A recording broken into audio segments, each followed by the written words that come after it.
And good morning. Welcome in. Out of Bounds, brought to you by the New York Style Pizza at Sal and Mookie's. Their new location, the District at Eastover. Fantastic pizza, wings, sandwiches, Sal and Mookie's.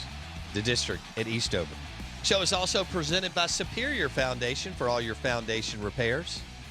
Superior Foundation. Todd Sanders, Trey Pace will take care of your home and your family. Superior.ms. Show is also presented by Independent Roofing Systems, the #1 commercial roofer in the state of Mississippi. Roofing company, for that matter, Independent Roofing Systems. Roofing.ms. That's roofing.ms. Jobs like the Beau Rivage, Nissan, and the Golden Moon Casino. Independent Roofing Systems. Roofing.ms. We're live in the Bank Plus studio. We're going to go to the Modelo guest line on Cinco de Mayo and welcome in John Cohen, the athletic director at MSU, and he joins us on ESPN 105.9 The Zone. John, good morning. How are you? I'm doing well, Bo. How you doing, my friend? Well, we're doing well. I wanted to kind of recap the weekend through your eyes as a former baseball coach. And Mississippi State sweeps A&M, and sweeping in this league is extremely difficult, regardless of who you're playing. And everybody has players. They struggled a little bit in Game 1 and Game 2 and played really well in Game 3. Talk a little bit about what you saw on the Friday night game with A&M rolling out those three lefties and kind of the ebb and flow of that game that ended up in extra innings with Tanner Allen hitting the bomb and the walk-off. Well, let's not kid ourselves. A&M's a really good baseball team, and even though their record might not indicate that, Bo, and I don't mean I'm not being critical of other leagues, but if you put A&M in almost any other league in the country right now, they're probably in the top 4 or 5 of any other league in the country. They're that good. They're playing some really young guys. Of all the schools in our league that got hurt by the draft, I think A&M got hurt by the draft more than anybody else in our league. I think they had 5 guys go in the first 5 rounds.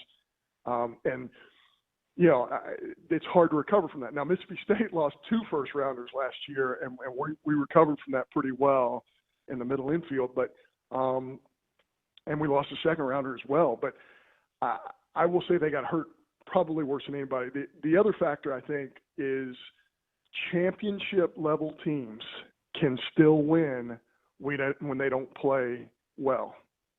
Because when you're dealing with 18 to 22-year-olds, there are going to be times where it just doesn't work and they're not playing well. Can you still win when you're not playing well? And I think our baseball team has shown that they can do that. When they play well, they're as good as any team in the entire country. But how are they able to recover when they're not playing well? And I didn't think we played great this weekend. I think Chris will be the first one to tell you that. Sure. But I think it says a lot about the character of our kids and where we are. And quite frankly, it says a lot about the folks at Duty Noble because, you know, there is an effect when you're playing at home. And sometimes that effect is really good, and sometimes the kids put a lot of pressure on themselves to be successful at home. But, yeah, I think we're in a good position. Boy, we have the challenge of a lifetime this weekend because South Carolina knows that their back's up against the wall, and you know we're competing to try and win the Southeastern Conference right now. So this is a big weekend for both teams. John Cohen on the Out of Bounds show and the Modelo guest line. I agree with you on A&M. By the way, if you drop them in another conference, what about the starting pitching? The fact that MSU at times has been able to overcome some ups and downs as far as maybe what they thought they would have in the rotation this year and still piece it together mid-relief and closing out games along with some timely hitting late in the game. I will say that even the best arms in our league right now have gone through ups and downs. I think Leiter for Vanderbilt is the best starting pitcher in the country. If you look at his last 3 starts, if I'm not mistaken, he's given up 8 home runs in his last 3 starts, I think. It's either his last 4 starts or his last 3 starts, Bo. He's the best arm in the country and I think he's lost his last 2 starts, maybe his last 3. He's as polished as they come, and his stuff is off the charts. People are talking about him being the number 1 pick overall.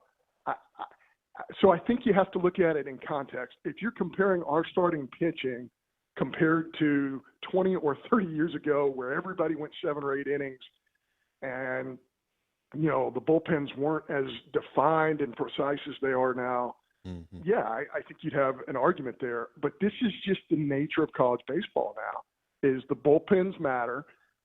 And if you look at us statistically, Bo, in this league and around the country and say, okay, offensively, yeah, we're not in the top 2 or 3 in the Southeastern Conference. Pitching-wise, yeah, we're in that top 2 or 3.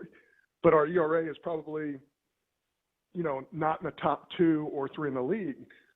Where are we winning these baseball games? And quite frankly, I think it's twofold. Number one, it's a vastly improved defense. And number two, we lead the league. It's not even close. We lead the league in strikeouts. And when you don't allow people to put balls in play, there's some very, very good things that can happen for your baseball team. And I think that is how this team's been designed, and it can cover up any other flaw that you have. John Cohen on the Out of Bounds show. Well, let's stay on that. Landon Sims. Can you compare another player, pitcher that is having the kind of success that he's having that you either coached or coached against in the SEC in the last? Yeah, I don't know, like maybe a Jonathan Holder, maybe a Papelbon, something like that. Although Landon Sims' stuff probably at this stage is better than both those guys. Yeah, he's just phenomenal. I'm not going to say there are a lot of schools in the league or around the country that have a Landon Sims in their bullpen, because there aren't. I think he's special, and there's not many of him. But what really separates us, in my opinion, is not having to overthrow him, because we have so many other guys who can come in for 1 or 2 innings and just do an incredible job around him. That's, again, what separates, I think, our pitching staff, is the amount of middle guys, the 1-inning guys, and him that really separate this pitching staff and get all the swings and misses. Out of Bounds, 105.9 The Zone. We're visiting with John Cohen, athletic director at MSU. He joins us on the Modelo guest line. What do you see in Tanner Allen? I mean, you see more than we do. So, this is a guy, it's like he has the same swing every at bat. But just walk us through what you see as he hits at a high level in a very difficult, in the best league in the country.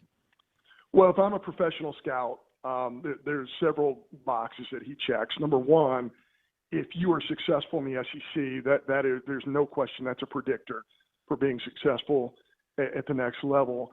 But the second thing is he's a left-handed hitter, so how does he stay on left-handed breaking balls and right-handed changeups? The answer to that this year has been really good. I mean, he has really done a good job of staying on left-handers. Is he the guy who can avoid the double play? Left-handed hitters traditionally hit into more double plays because they're going to hit the hard ground ball, especially the second base or the shortstop. The guy runs so much better, Tanner Allen does, than people give him credit for. This is a guy who's running 4.15, 4.2 on a turn at first base. And for those of you who aren't into running times, that's exceptional. I mean, he's hitting ground balls and running 4 flats through the bag. So here's a guy with power. Here's a guy who can stay on left-handed pitching. Here's a guy who's worked his tail off to become a solid outfielder. I think the guy's a big leaguer. I think you give him 400 or 500 at-bats in a big league season, 3 or 4 years from now, I think he's a guy who can hit around 300 with 20-plus home runs and be an average defender in the big league. So I think somebody's going to get a steal, because they're going to look at the overall size. He's not a monster. Right. He's not a huge arm strength guy. He doesn't play a premium position.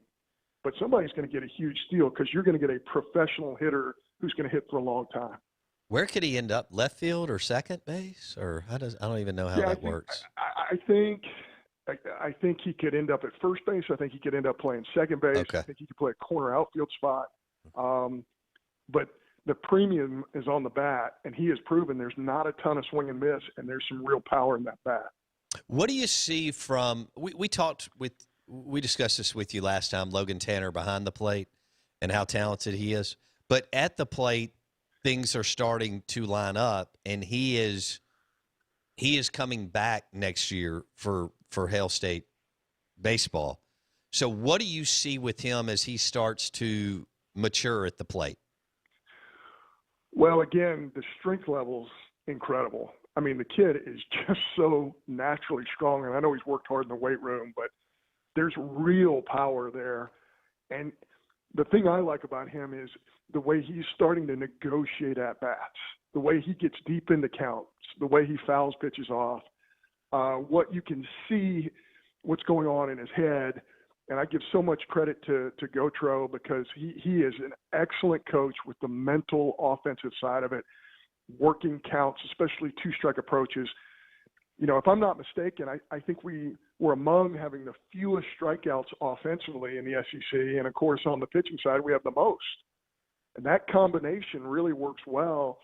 But I think that he's going to have a very bright future. The arm strength behind the plate is undeniable. It might be the best I've ever seen, and I've had scouts tell me it's the best arm strength they've ever seen from an amateur catcher. So, I mean, he's a guy you could put on the mound, and he could throw a baseball 98 to 100 miles an hour. So he's special. He has also evolved as a leader behind the plate. His receiving has come a long way.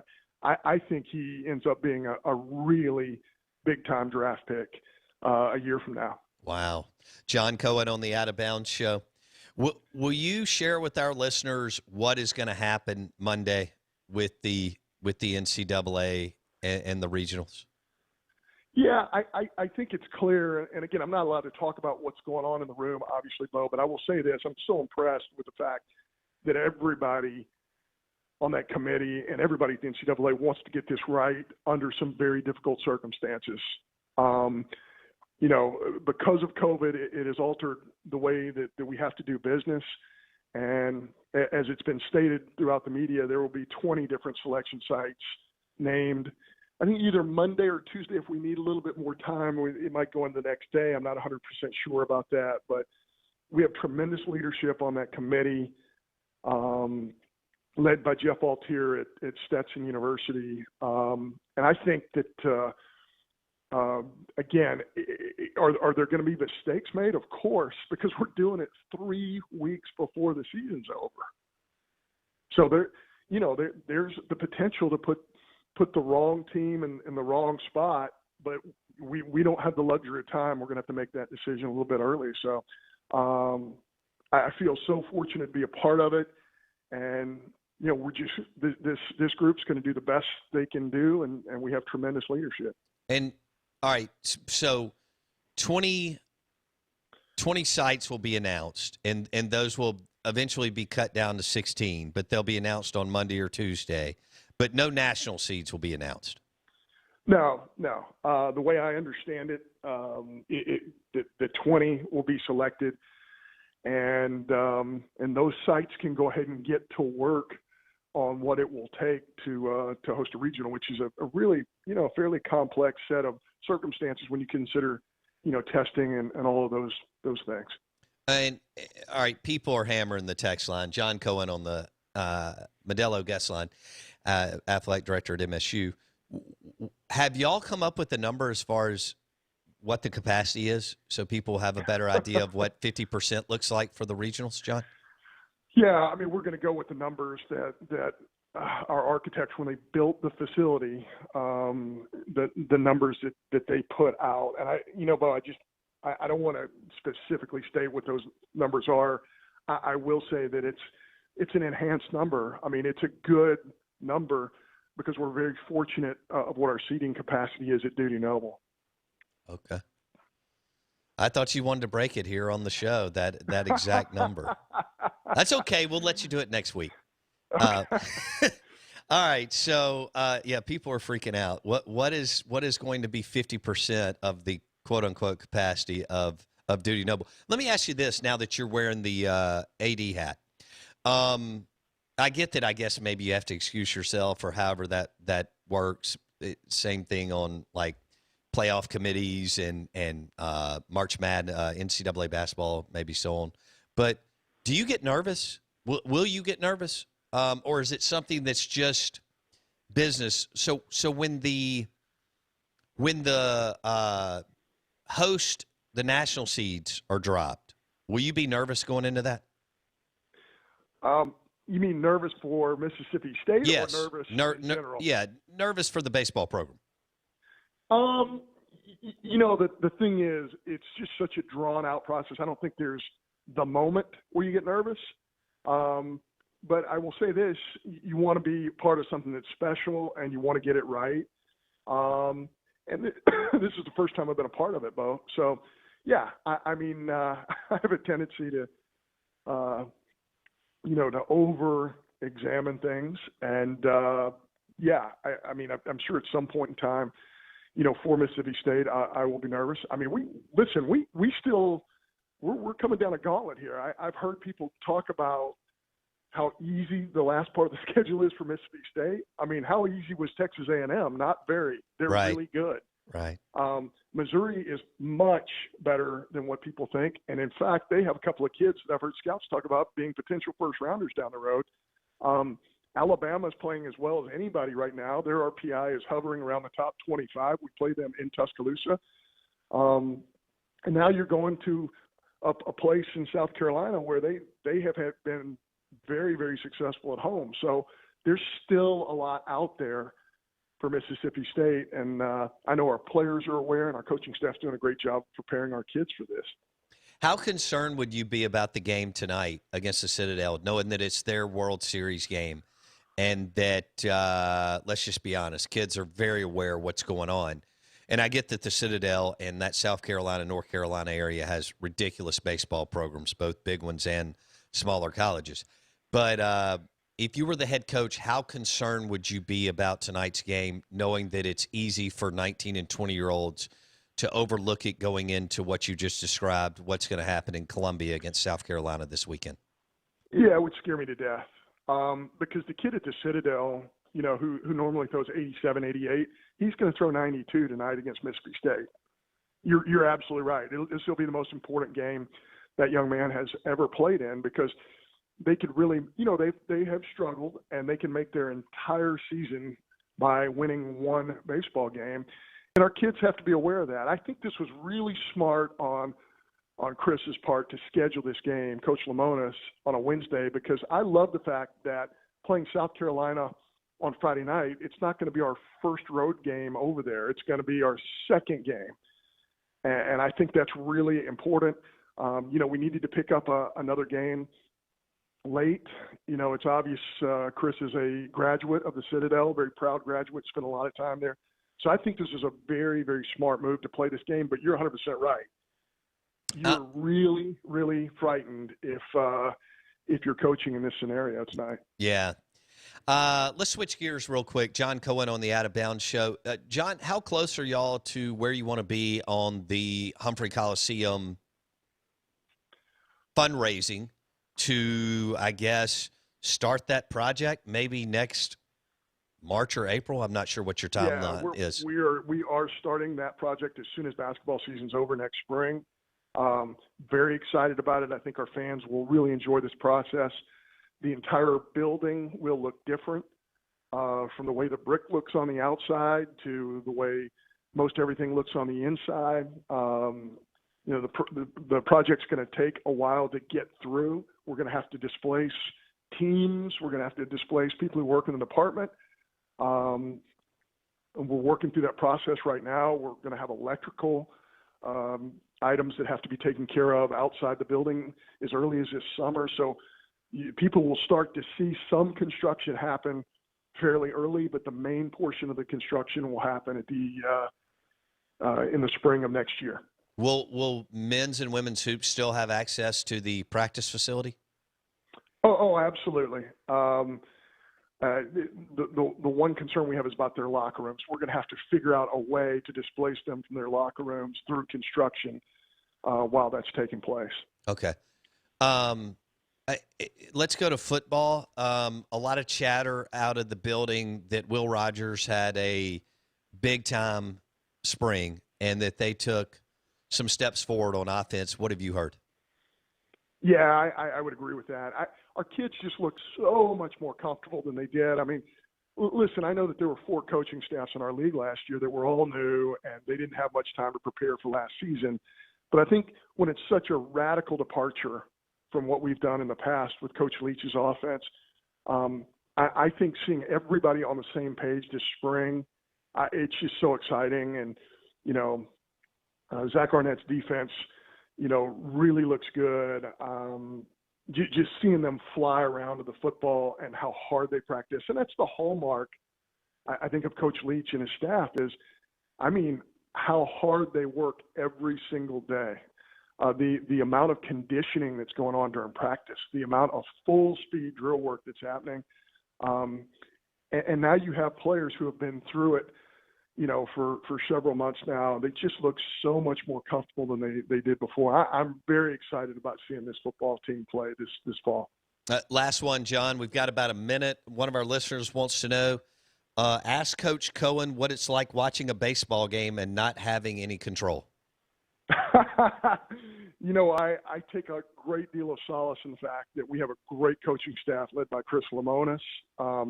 I tell you, of all the decisions he has made this spring and 2 years ago, he really understands the game. We're fortunate to have him, and he's one of the elite recruiters in the country.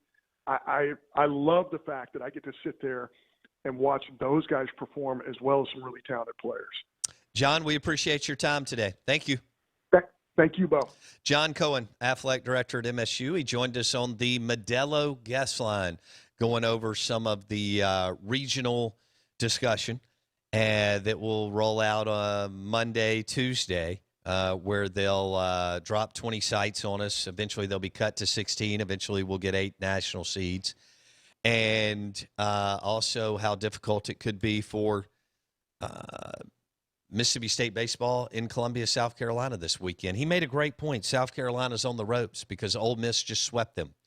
And so if they want to do anything the next 6 weeks, and this is a program that's been to 3 national championship series and won 2 and put a ton of players in the pros, when your back's against the wall, it's a different deal. He also mentioned the Citadel playing tonight against Mississippi State. That's in Charleston, South Carolina, and that'll be the World Series for the Citadel. So it'll be interesting to see what plays out this weekend. Hour number 3 coming up. We're giving away the super cool Modelo cooler. Just send us a screenshot of you having the Out of Bounds radio app on your phone or iPad, and that's how you enter to possibly win the awesome-looking Modelo cooler with some Jonesy Q rubs in there, too. We're also giving away another $25 gift certificate to Two Brothers Smoked Meats in the historic Cotton District. We'll be back in a second.